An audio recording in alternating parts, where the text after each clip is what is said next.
लग्नानंतर होईलच प्रेम ह्या मालिकेच्या पुढील भागात आपण पाहणार आहोत की जीवाने एक पत्र लिहिलेलं असतं।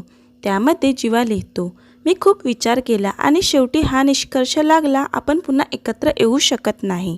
आपले जवळ येण्याचे सर्व मार्ग बंद झालेत। त्यामुळे आपल्याला आपल्या आयुष्यात पुढे जायला हवं आणि हाच आपल्या प्रेमाचा शेवट असणार।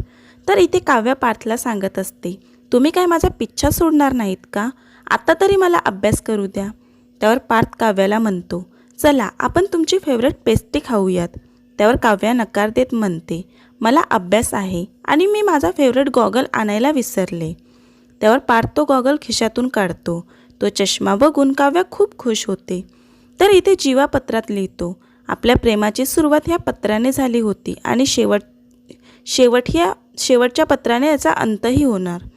आणि ते पत्र नेमकं नंदिनीच्या हाती लागतं। ती ते पत्र वाचते। आता नंदिनी ते पत्र वाचून काय निर्णय घेईल हे पाहणं खूप रंजक ठरणार आहे। असेच रोज नवनवीन अपडेट जाणून घेण्यासाठी आपल्या चॅनलला नक्की सबस्क्राईब करा। थँक्यू।